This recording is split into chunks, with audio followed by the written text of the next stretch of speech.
तो देखिए आज मैं आपको फिजिक्स क्लास 12th में इलेक्ट्रोस्टैटिक अर्थात स्थिर विद्युत के अंतर्गत जितने भी संख्यात्मक प्रश्न जो परीक्षाओं में पूछे जाते हैं उनके बारे में बताऊंगा। तो वीडियो में अंत तक बने रहना। देखिए हमारा पहला प्रश्न है, वायु में एक दूसरे से 30 सेंटीमीटर की दूरी पर रखे दो आवेशित गोले जिन पर आवेश का मान 1 पर दिया है 2 × 10⁻⁻7 कूलाम और दूसरे पे 3 × 10⁻⁻7 कूलाम, उनके मध्य में कितना बल लगेगा वो हमें बताना है। तो मान लीजिएगा हमारे पास दो गोले हैं, एक गोला जे है और दूसरा गोला जे। इस पर आवेश का मान दिया है Q1 बराबर 2 × 10⁻⁻7 कूलाम और दूसरे पे जो दिया है उसको Q2 बराबर 3 × 10⁻⁻7 कूलाम। दोनों गोलों के बीच में जो दूरी दी है R बराबर 30 सेंटीमीटर। हमें बताना है कि दोनों गोलों के मध्य में कितना बल कार्य करेगा, कितना बल लगेगा। देखिए एक बात तो क्लियर है कि दोनों गोले जो हैं उन पर आवेश का मान है वो धन आवेश है। तो धन आवेश है तो मतलब इसका प्रतिकर्षण बल लगेगा, क्योंकि समान आवेशों पर प्रतिकर्षण बल कार्य करता है और असमान या विजातीय आवेशों पर आकर्षण बल कार्य करता है। तो जो हमारे सजातीय आवेश है इसलिए प्रतिकर्षण बल कार्य करेगा, लेकिन कितना करेगा वो हमें बताना है। तो मान लीजिएगा Q1 बराबर 2 × 10⁻⁻7 कूलाम, Q2 बराबर 3 × 10⁻⁻7 कूलाम, R बराबर 30 सेंटीमीटर। इसको मीटर में कन्वर्ट करना है क्योंकि ये दोनों मान MKS में दिया है तो इसको भी MKS में कन्वर्ट करना है। 30 जैसे का जैसा 1 सेंटीमीटर में होता है 10⁻⁻2 मीटर। ठीक है, बल का मान हमें ज्ञात करना है। देखिए आवेशित कणों के मध्य जो बल ज्ञात करते हैं वो हम कूलाम के नियम से ज्ञात करते हैं और कूलाम का नियम पहले ही पढ़ चुके हैं। यदि आपने नहीं पढ़ा है तो मैं इसकी लिंक वीडियो के डिस्क्रिप्शन में दे दूंगा। तो देखिए कूलाम के नियम से F बराबर 1/4πε0 Q1 Q2 बटे R²। ये वायु या निर्वात में दो आवेशित कणों के मध्य लगने वाले बल का सूत्र है। इनकी वैल्यू पुटअप कर दें। इस जो नियतांक है इसकी वैल्यू होती है 9 × 10⁹ 9 × 10⁹ Q1 का मान हमें जो दिया है 2 × 10⁻⁻7, Q2 का मान 3 × 10⁻⁻7 और बटे R की वैल्यू दी है 30 × 10⁻⁻2। R का स्क्वायर है इसलिए इसका स्क्वायर हो जाएगा। ठीक है, देखिए इसको हम सॉल्व करें, हम घात को सेपरेट कर लें। पहले देखिए 9 2 3, पहले इसको लिख लिया हमने। अब घातों को लिख रहे हैं। 10 की घात प्लस के 9 है, 10 की घात -7, 10 की घात -7, ये दोनों हो जाएगी -14 और ये प्लस के 10, तो 10 की घात बचेगा -5। नीचे इसको दो बार लिख दूं 30 × 30 और इसको लिख दिया 10 की घात -4। घात पर घात परस्पर गुणा होती है। देखिए इसको हम और सॉल्व कर दें।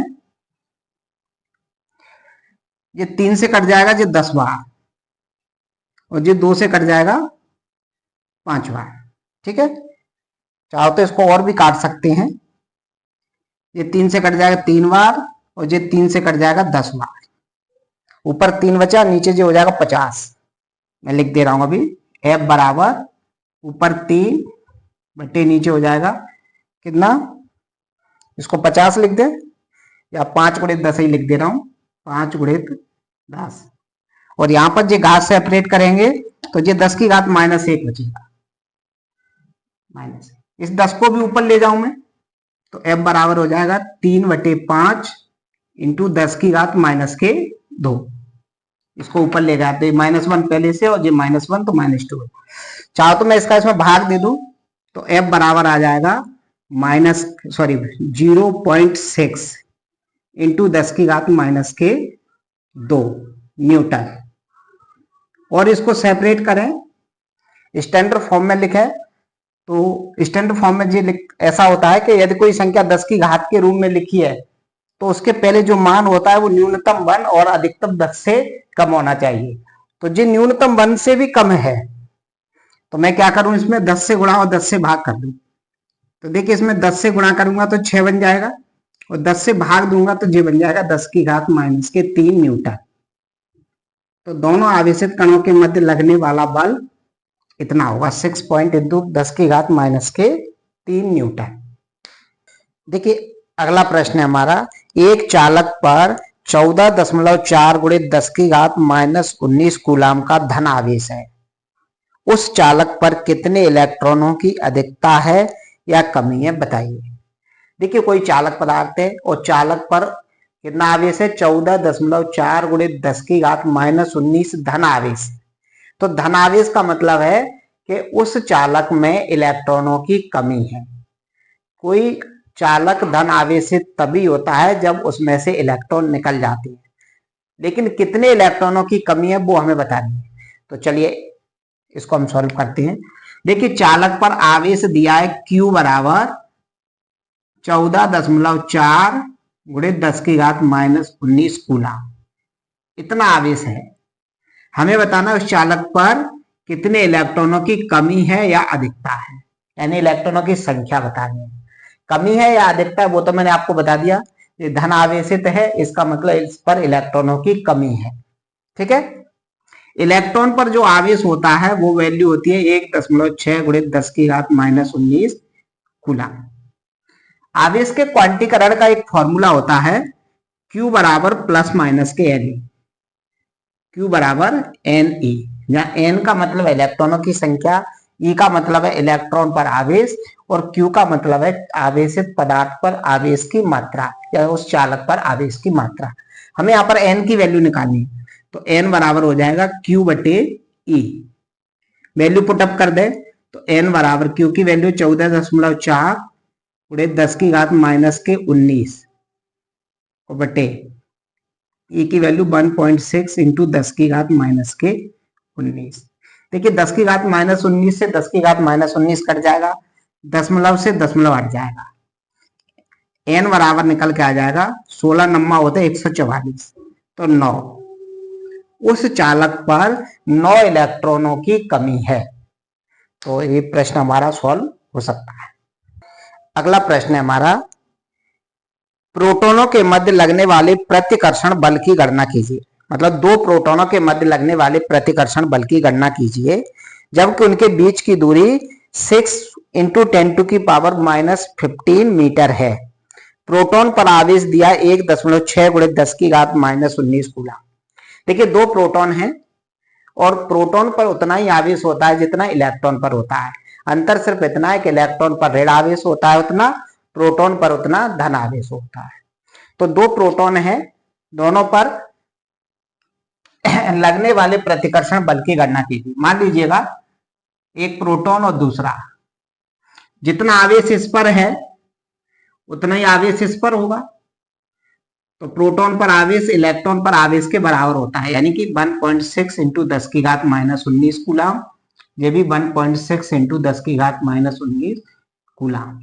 दोनों के बीच की दूरी दी है आर बराबर कितनी दी है, 6 इंटू 10⁻⁻15, 6 इंटू 10⁻⁻15 मीटर। प्रतिकर्षण बल की गणना करनी है। प्रतिकर्षण बल इसलिए लगेगा क्योंकि ये प्रोटॉन है इस पर भी धन आवेश है, यह प्रोटॉन है इस पर भी धन आवेश है और दो समान आवेशों पर प्रतिकर्षण बल लगता है। तो चलिए देखिए, कोई भी आवेशित कणों के मध्य लगने वाला जो बल होता है वो कूलाम के नियम से ज्ञात करते हैं और कूलाम के नियम का फॉर्मूला होता है हमारा ये F बराबर 1/4πε0 Q1 Q2 बटे R स्क्वायर। ये वायु या निर्वात के लिए होता है। किसी माध्यम के लिए लगाते हैं तो यहाँ पर परावैद्युतांक के और ऐड होता है, जो हर माध्यम के लिए उसकी वैल्यू अलग अलग होती है। वायु या निर्वात के लिए के का मान 1 होता है। वैल्यू पुटअप कर दें, इस नियतांक की वैल्यू होती है 9 गुणे 10 की घात 9। Q1 का मान दिया है 1.6 इंटू 10 की घात माइनस 19, ये भी 1.6 इंटू 10 की घात माइनस के 19 और बटे R की वैल्यू दी है 6 गुणे 10 की घात माइनस के 15 मीटर। ठीक है, बिल्कुल कैलकुलेशन है सिंपल सा। देखिए पहले इसको हम सेपरेट कर ले, पहले इनको सेपरेट कर ले, फिर घातों को सेपरेट करते हैं। जो हो जाएगा 9 गुणित 1.6 गुणित 1.6। घातों को सेपरेट करें, जो हो जाए 10 की घात माइनस 19 हो जाएगा 38, और ये प्लस के 9, तो ये बचेगा 10 की घात -29। अब बटे नीचे इसको दो बार लिख दें, 6 × 6, ये हो जाएगा 10 की घात माइनस के, नहीं घात स्क्वायर है तो 30 हो जाएगा। ठीक है, देखिए इसको थोड़ा सा और मैं सेपरेट करूं, दशमलव हटाएंगे तो एक जीरो बढ़ जाएगा इधर, और ये दशमलव हटाएंगे तो एक जीरो और बढ़ जाएगा। ठीक है, ऊपर कितना हो गया 9 × 16 × 16, अभी मैंने कैंसिल नहीं किया, बटे ये हो जाएगा 6 × 6, और इसको 10 की घात मान लें 2 प्लस के, और ये 10 की घात -30, तो ये बचेगा 10 की घात -28। तो ऐसे कर दूं 6 × 6 × 10 की घात -28, और ये 10 की घात -29, जैसे का जैसा। अब हम इसको कुछ कैंसिल कर लें। देखिए f बराबर, ये 3 से कट गया 3 बार, ये 3 से कट गया 2 बार, और 2 से ये कट जाएगा 8 बार। ठीक है, अब नीचे कितना बचा 6 बचा, 2 से 4 बार और 2 से 3 बार, 3 से ये 3 कट गया। ठीक है, ऊपर कितना बचा 4 बचा और 16, तो लिखते हैं 4 × 16, 4 × 16, ये 10 की घात ऊपर बचेगा -1, तो उसको नीचे ले आ रहा हूं, तो 10 की घात +1 हो जाएगा। ठीक है, भाग दे दें, जे 16 दूनी 32, 32 दूनी 64, और 64 में 10 का भाग दे देंगे तो ये बन जाएगा 6.4। यानी दोनों प्रोटॉनों के मध्य लगने वाला जो प्रतिकर्षण बल होगा F बराबर 6.4 न्यूटन। तो इस तरह से हम इस सवाल को सॉल्व कर सकते हैं। अगला प्रश्न है हमारा, एक एल्फा कण 1.5 × 10 की घात -4, सॉरी 1.5 × 10 की घात +4 न्यूटन प्रति कूलाम के विद्युत क्षेत्र में स्थित है। कोई अल्फा कण है जो 1.5 × 10 की घात 4 न्यूटन प्रति कूलाम तीव्रता के विद्युत क्षेत्र में रखा है। अब उस विद्युत क्षेत्र के कारण उस अल्फा कण पर कितना बल लगेगा वो हमें बताना है। देखिए अल्फा कण पर जो आवेश होता है वो 2 इलेक्ट्रॉनों पर आवेश के बराबर होता है। तो चलिए देखिए इसको हम सॉल्व करते हैं। दिया है विद्युत क्षेत्र की तीव्रता E बराबर, कितनी तीव्रता के विद्युत क्षेत्र में रखा है वो अल्फा कण 1.5 × 10 की घात 4 न्यूटन प्रति कूलाम, न्यूटन प्रति कूलाम। कोई अल्फा कण इतनी तीव्रता के विद्युत क्षेत्र में रखा है। अल्फा कण पर आवेश Q बराबर 2 इलेक्ट्रॉनों पर जितना आवेश होता है उतना अल्फा कण पर आवेश होता है। तो इसको हम ये बोल सकते हैं 2E, या ऐसे लिख दें 2 × E की वैल्यू 1.6 × 10 की घात -19, और इसको सेपरेट करें तो 3.2 × 10 की घात -19 कूलम। तो अल्फा कण पर इतना आवेश होता है। अब इस अल्फा कण पर इस तीव्रता के कारण कितना बल लगेगा वो बताना है। तो F बराबर क्वेश्चन मार्क, फॉर्मूला होता है लगने वाले बल का F बराबर QE। ठीक है, जैसे विद्युत द्विध्रुव पर एक विद्युत द्विध्रुव विद्युत क्षेत्र में रखा होता है तो उस पर QE बल लगता है, क्योंकि वहां पर 2 आवेश होते हैं। यहाँ पर ये एक ही आवेश है तो इस पर कितना बल लगेगा QE। वैल्यू पुटअप कर दें, Q की वैल्यू कितनी है 3.2 × 10 की घात -19, और E की वैल्यू ये दी है 1.5 × 10 की घात 4। सेपरेट कर दें तो F बराबर आ जाएगा, जो हो जाएगा 10 की घात कितना बन जाएगा 14, और इसका इसमें मल्टीप्लाई करना है तो क्या हो जाएगा 15 दूनी 30 हासिल 3, 15 थी 45 और 45 3 48, 2 अंक बाद 1 और 2 इंटू ये 10 की घात कितना हो जाएगा, आज सेपरेट करेंगे तो -15। इसको और थोड़ा सा एक लाइन और सेपरेट करके लिख दूं तो ये बन जाएगा 4.8 इंटू 10 की घात -15। बल है इसलिए मात्रक क्या हो जाएगा, न्यूटन। तो उस अल्फा कण पर इस विद्युत क्षेत्र के कारण इतना न्यूटन का बल लगेगा।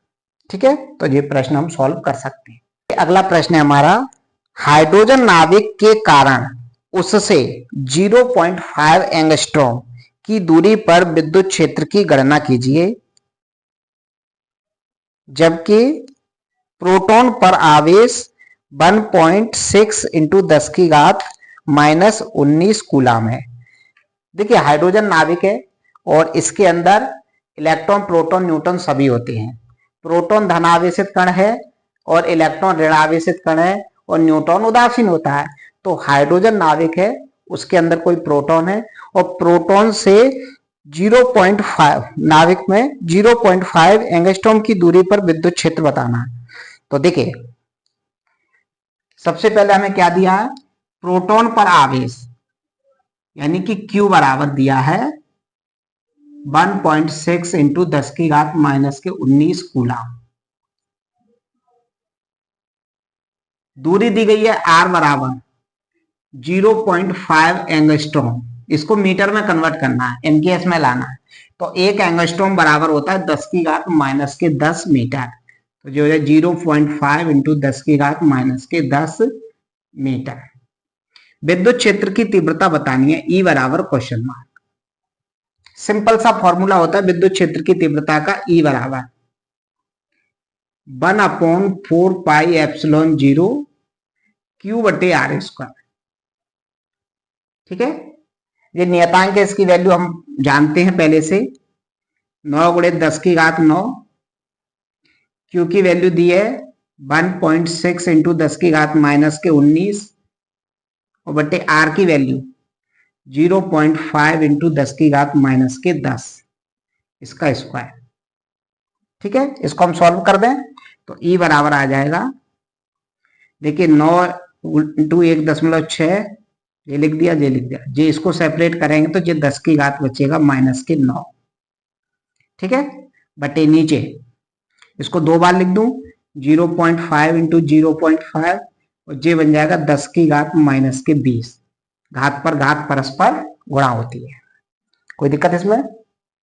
देखिए यदि मैं दशमलव हटाऊंगा तो ऊपर एक 0 बढ़ जाएगा, ये दशमलव हटाऊं तो एक 0 और बढ़ जाएगा। अब इसको सेपरेट कर लूं मैं, E बराबर ये तो हो जाएगा 144 यानी 14.4, 10 की घात 2 हो जाएगा जी, जो बचेगा 10 की घात -7 बटे ये 25 बन जाएगा,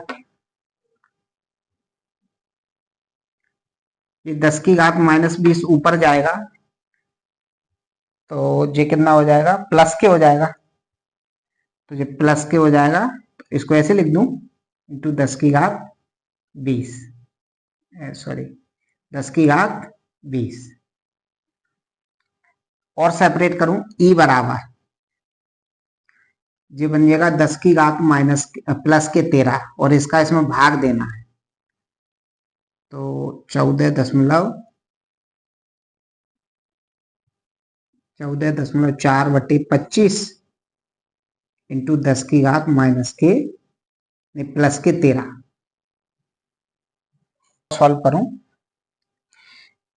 इसको मैं 100 का इधर गुणा कर दूं तो ये बन जाएगा हमारा E बराबर 1440। 100 का गुणा कर दिया मैंने तो एक से तो ये दशमलव चिन्ह इधर आ गया, एक 0 से जो 1440 बन गया। ये यहां पर बचेगी अब 10 की घात 11, 10 की घात 11 बटे 25, इसका इसमें भाग दे दीजिए, E बराबर भाग देंगे तो ये रिजल्ट आएगा 5.76 इंटू 10 की घात 11 और तीव्रता का मात्रक क्या हो जाएगा, न्यूटन प्रति कूलम। तो ये विद्युत क्षेत्र की तीव्रता आ जाएगी। ठीक है, तो इस प्रश्न को हम सॉल्व कर सकते हैं। जो यहाँ पर भाग देंगे तो ये वैल्यू इतनी आएगी। ओके, देखिए अगला प्रश्न है हमारा, 2 माइक्रोकूलाम के दो बराबर तथा विजातीय आवेश परस्पर 3 सेंटीमीटर की दूरी पर स्थित हैं। इस विद्युत द्विध्रुव के आघूर्ण की गणना कीजिए। देखिए 2 माइक्रोकूलाम के दो आवेश हैं और वे कैसे हैं, विजातीय हैं, एक दूसरे से 3 सेंटीमीटर की दूरी पर रखे हुए। तो देखिए ऐसा समझ लें कि एक आवेश है और ये दूसरा आवेश, ये Q1 बराबर मान लीजिए 2 म्यू सी माइक्रोकूलाम, दूसरा Q2 बराबर हो जाएगा माइनस के 2 म्यू सी। विजातीय है तो एक धन होगा दूसरा ऋण होगा। दोनों की एक दूसरे से जो दूरी है वो R बराबर दो विद्युत द्विध्रुव बन गया है, क्योंकि जब दो समान और विजातीय आवेश एक दूसरे से कम दूरी पर होते हैं तो वो एक विद्युत द्विध्रुव का निर्माण करते हैं। तो ये एक विद्युत द्विध्रुव बन चुका है और विद्युत द्विध्रुव के बीच की दूरी को 2a से लिखते हैं। तो 2a बराबर दिया है 3 सेंटीमीटर। हमें ज्ञात करना है द्विध्रुव आघूर्ण P बराबर क्वेश्चन मार्क। तो देखिए हमें दिया क्या है, इसमें आवेश का मान दिया, तो आवेश का परिमाण लिखना है। आवेश धन आवेशित है, ऋण आवेशित है, इससे हमें कोई मतलब नहीं है, उसका मतलब मैग्नीट्यूड कितना है। तो Q बराबर दिया है हमें 2 माइक्रोकूलाम। इसको कूलाम में कन्वर्ट कर लें तो जो हो जाएगा 2 इंटू 10 की घात माइनस के 6 कूलाम। माइक्रो हटाया, उसकी जगह मैंने 10 की घात माइनस 6 लिख दिया। ठीक है, माइक्रो बराबर होता है 10 की घात माइनस 6। 2a बराबर दिया है कितना, 3 सेंटीमीटर। इसको भी मीटर कन्वर्ट करेंगे, एम के एस में लाना है, तो 3 और सेंटीमीटर में कितना मीटर हो जाएगा, 10 की घात माइनस। P बराबर क्वेश्चन मार्क। द्विध्रुव आघूर्ण का फॉर्मूला होता है P बराबर Q इंटू 2a। तो P बराबर Q की वैल्यू कितनी दी है, 2 गुणे 10 की घात माइनस 6 और 2a की वैल्यू 3 गुणे 10 की घात माइनस के 2। P बराबर सेपरेट कर दे, 3 दूनी 6 और ये 10 की घात कितना हो जाएगा, माइनस के 8। मात्रक क्या हो जाएगा इसका, बताइए। इसका मात्रक हो जाएगा, यहां से निकाले, आवेश का मात्रक कूलाम और दूरी का मात्रक मीटर।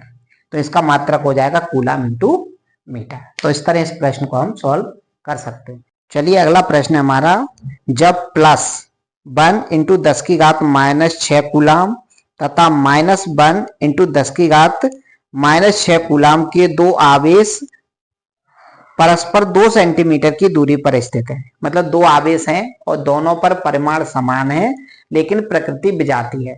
दोनों एक दूसरे से 2 सेंटीमीटर की दूरी पर रखे हैं। तो निम्न की गणना कीजिए। द्विध्रुव आघूर्ण ज्ञात करना है और द्विध्रुव से 1 मीटर की दूरी पर निरक्षीय स्थिति में विद्युत क्षेत्र की तीव्रता ज्ञात करनी है। तो देखिए बिल्कुल सिंपल सा क्वेश्चन है। एक विद्युत द्विध्रुव है, इस पर आवेश दिया प्लस 1 इंटू 10 की घात माइनस के 6 कूलाम और यहां दिया माइनस 1 इंटू 10 की घात माइनस के 6 कूलाम।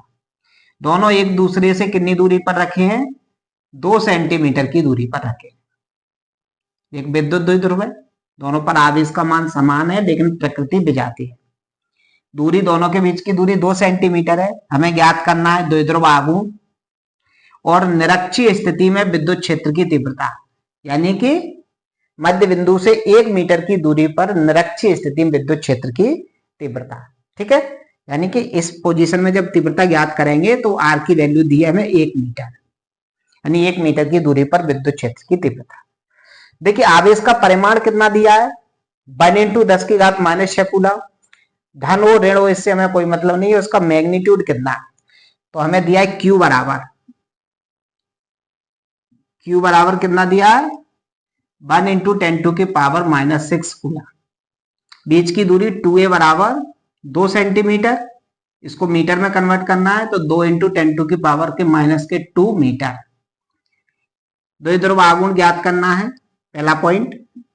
दूसरा पॉइंट हमें ज्ञात करना है निरक्षीय स्थिति में विद्युत क्षेत्र की तीव्रता। कब, r बराबर 1 मीटर की दूरी पर। ठीक है, तो पहला पॉइंट ज्ञात करें पहले, वही सूत्र P बराबर Q इंटू 2a।